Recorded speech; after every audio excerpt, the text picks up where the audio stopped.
La frescura del café y el servicio que te gusta, preparado por manos mexicanas. Con calidad de exportación. Presentado por Vida Café, el café de tu vida.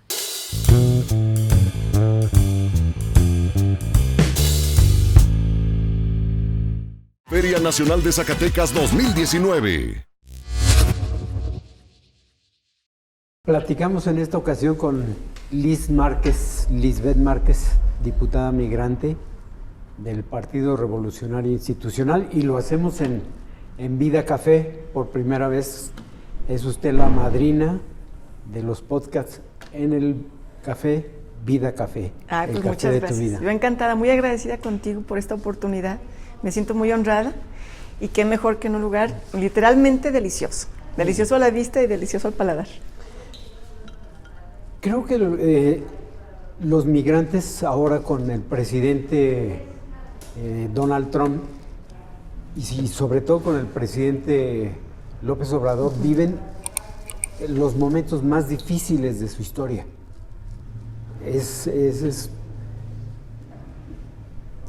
El presidente Trump no nos quiere y López Obrador pues como que no es lo suyo la política migrante, de apoyo a los migrantes. Así es, Francisco, es sorprendente cómo la migración y las relaciones exteriores ahora ocupan el número 1 en la agenda presidencial. Pudimos ver cuando el presidente López Obrador fue candidato que no era su fuerte ni su principal propuesta. Y no solamente de él, en general, la migración, tristemente e injustamente, nunca ha sido prioridad en la agenda nacional, y menos de un presidente. Ahora, con la amenaza a Trump, que sus amenazas no son directamente en el tema migratorio, sino en el tema que más nos duele, que es el económico, eso ha provocado que la migración y la política exterior del país ocupe un lugar prioritario en la agenda presidencial, porque todo el proyecto del presidente López Obrador puede ser amenazado si no se lleva una política exterior correcta. Sí, Trump defiende a los suyos, a los americanos, cree que los migrantes les van a robar los trabajos, y el presidente López Obrador atiende las indicaciones de Trump de endurecer la política para frenar la migración, pero en ese freno también se está llevando a los mexicanos. Así es, nos vemos afectados principalmente en la concentración de presupuesto. Mira, cuando se dio la crisis que estuvimos muy preocupados que el canciller Marcelo Ebrard estuvo en Estados Unidos. A mí me hubiera gustado ver un poquito más de firmeza. En diplomacia hay una frase que es determinante: suave en la forma, firme en el fondo. Siento que esa firmeza es muy importante en el momento de negociar con una persona como el presidente Trump. Se dio la negociación, se paró un penalti, pero no se solucionó de fondo el problema. Pero sí Trump manipuló al gobierno de México. De alguna forma sí, porque finalmente consiguió lo que quería, que era distraer nuestros recursos y nuestro presupuesto hacia la frontera sur. Es decir, la política exterior de México se distrae de la atención de los mexicanos en Estados Unidos y en el mundo, y se concentra en nuestros hermanos sudamericanos, en crear un muro de contención. Porque con este acuerdo que se llegó con Estados Unidos, México no gana nada. No. Porque estábamos en arancel cero. Él nos dice, les voy a imponer 5, 10, 15, 20. Hasta 25. Si ustedes hacen lo que yo les digo, entonces quedamos igual. Y quedamos igual. Aparentemente no ganamos nada con él. Pero sí obliga a López Obrador a regalarle 30 millones a Salvador para fomentar el empleo y detener la migración hacia Estados Unidos. Eso, y además la responsabilidad de dar atención a todos los hermanos migrantes sudamericanos. Es decir, cuando aceptamos que retornen de Estados Unidos hermanos sudamericanos y africanos para esperar su proceso de asilo, estamos hablando que tenemos que garantizarles educación, alimento, salud, y la migración sudamericana y africana es en familia. Entonces, ahí no es un tema únicamente de migración, Francisco, es un tema de derechos humanos. Y al aceptar que nuestros hermanos sudamericanos esperen en México un trámite de asilo que tarde en promedio 2 años, es responsabilizarnos por su bienestar. Eso traducido en dinero, ¿cuánto cuesta? Cuando no se puede garantizar a los mismos mexicanos servicios de salud o de educación o tantos servicios que están pendientes, ¿cómo es posible que lo estamos garantizando para otras personas? Pero también es momento de que los mexicanos hagamos un ejercicio de conciencia muy importante para no manejar una doble moral o un doble discurso. Nosotros pedimos que el presidente Trump le dé una atención a los migrantes mexicanos cuando nosotros no estamos dispuestos a dárselos a nuestros hermanos sudamericanos, ¿no? Entonces, siento que la política exterior del gobierno tiene que ser muy cuidadosa en 2 sentidos. Pero ni siquiera estamos dispuestos a dársela a los paisanos que están en Estados Unidos. Exacto. Teníamos el 3x1 y ahora ya el gobierno federal se deslindó de ese programa. Al día de hoy no existe el 3x1. Posiblemente legalmente no es parecido, existe, pero no existe. No tiene reglas de operación. Ni reglas, ni presupuesto, ni nada. O sea, material existirá en la teoría, pero en la práctica no hemos visto nada. ¿Y el 3x1 le beneficia en algo a los paisanos que están, al 1,5 millones de zacatecanos que están en Estados Unidos? Mira, beneficia por un tema muy importante, que es la cohesión de la comunidad migrante. Es decir, si no tenemos un objetivo, no nos unimos. Por ejemplo, casos prácticos. Después de la misa de una de la tarde, que es en español, todos nuestros hermanos migrantes de los clubes pues se organizan a hacer una kermés o organizan eventos para reunir fondos. El momento en el que se unen, que se conviven, en esa cohesión de la organización comunitaria va a desaparecer si no existe el pretexto del 3x1.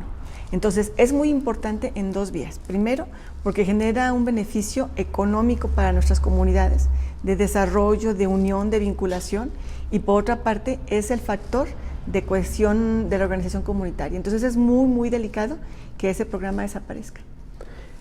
Pero ya estaba, y me lo dijeron muchos migrantes, estaba prostituido ese programa.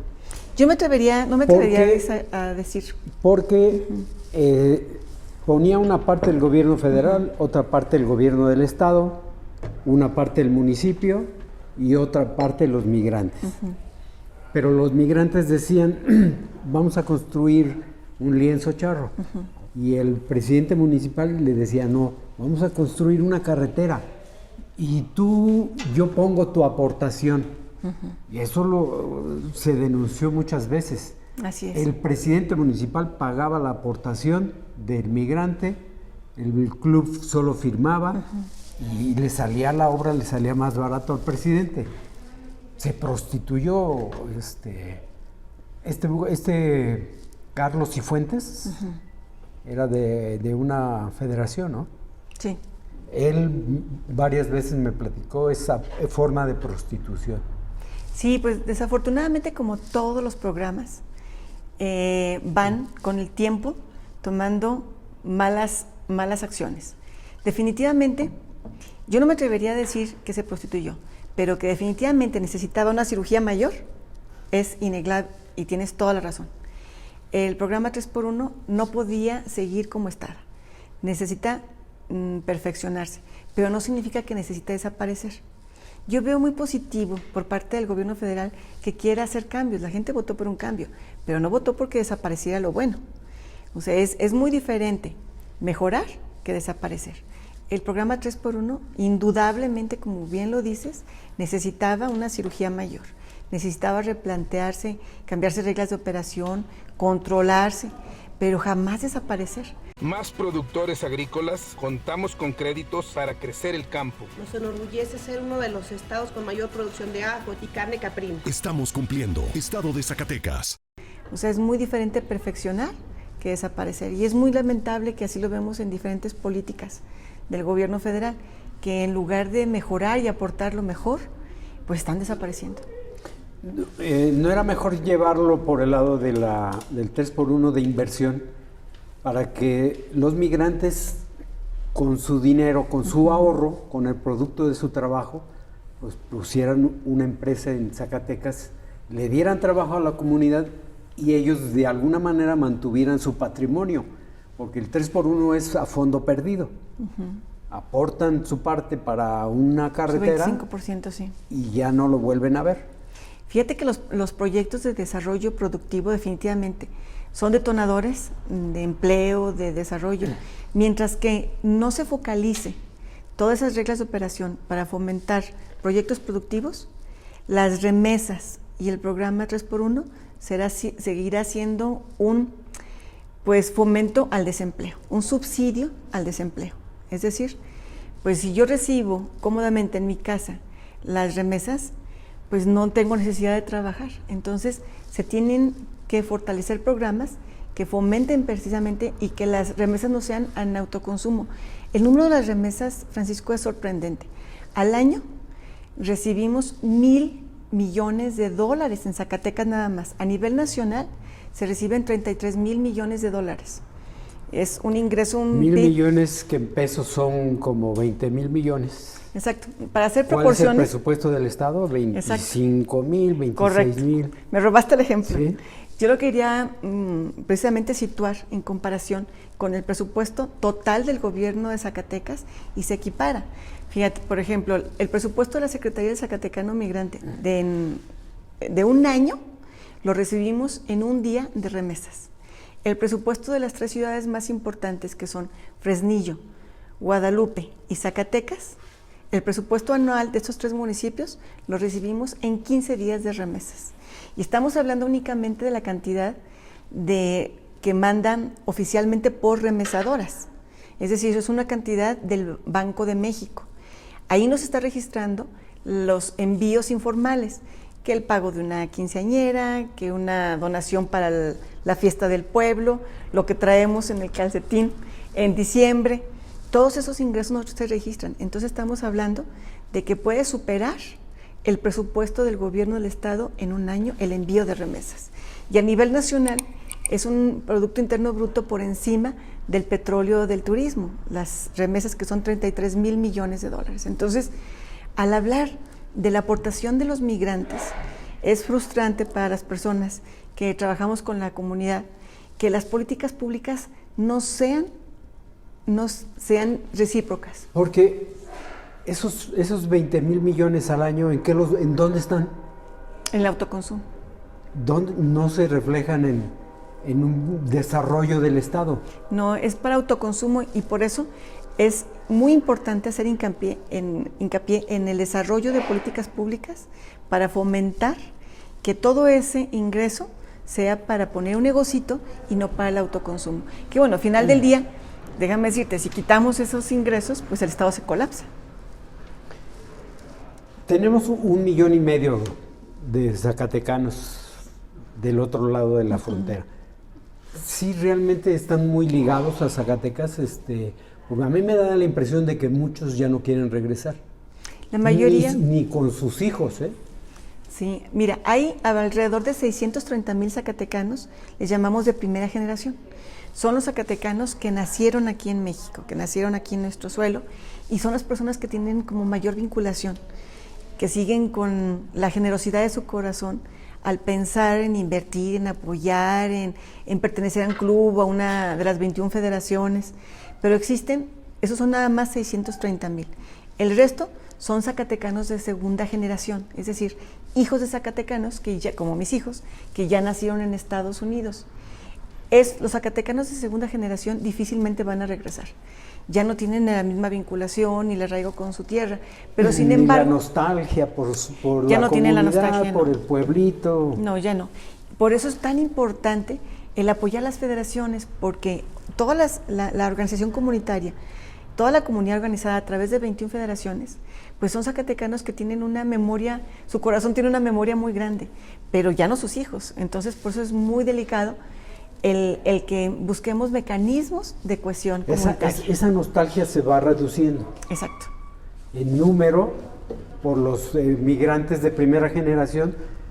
que ya son grandes. Sí, que son los que están acostumbrados a trabajar en el programa 3x1, que pertenecen, todos son voluntarios y por eso es tan apasionante entrar en el mundo de la comunidad migrante organizada, porque todas las personas tienen sus empleos formales y todo el trabajo que tú y yo vemos aquí en Zacatecas lo hacen como voluntarios.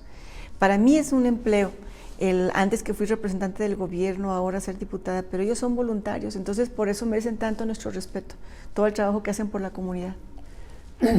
A ver, platíquenos, diputada, usted no es migrante. Pues ya soy migrante.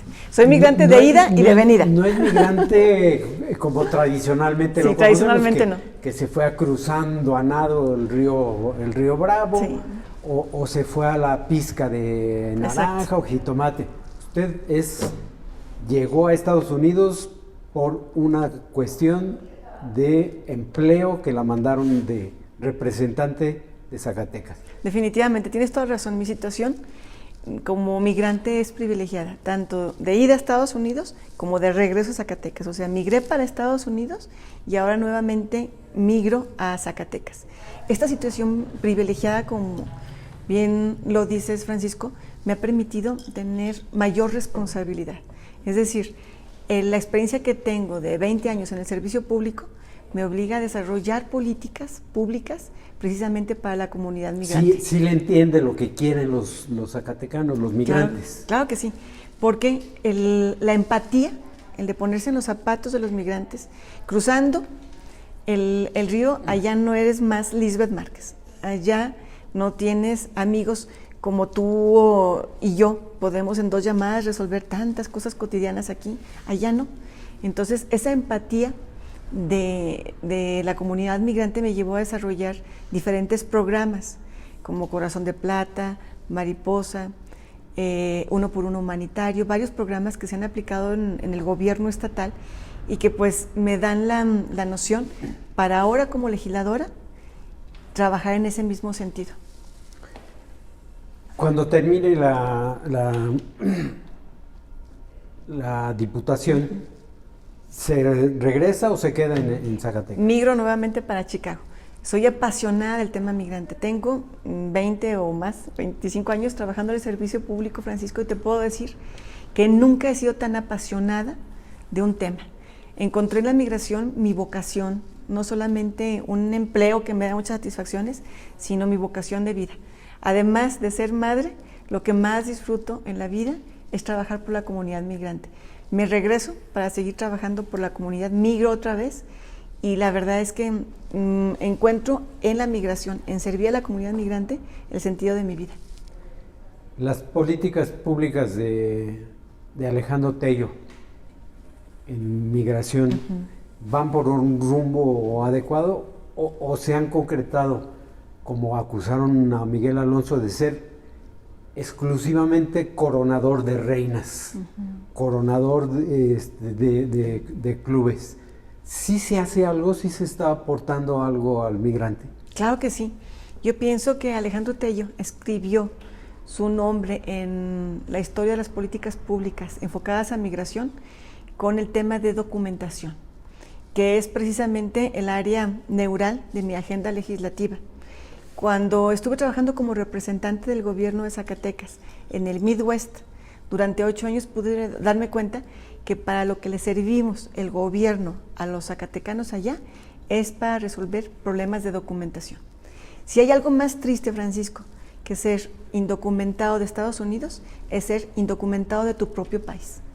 La mayoría de esos 630,000 zacatecanos son invisibles y han sido invisibles para todos los gobiernos.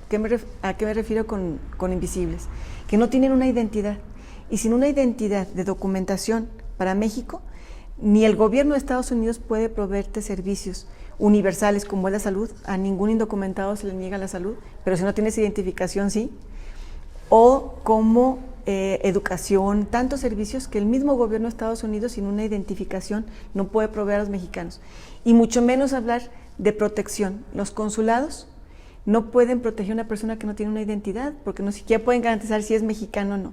Entonces, en ese tema, Alejandro Tello y la doctora Cristina Rodríguez desarrollaron las ferias diferentes, que son ferias enfocadas totalmente al tema de documentación, con registro civil, defensoría pública, todo el espectro de documentación que es muy amplio, se desarrolló precisamente en este sexenio.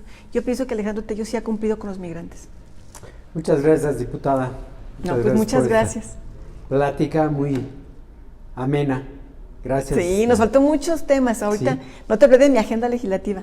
Estoy nada más 2 anuncios promoviendo 2 iniciativas muy importantes para la comunidad migrante, que es el voto, y eso nos da para un programa únicamente, el voto de los zacatecanos en el exterior por internet.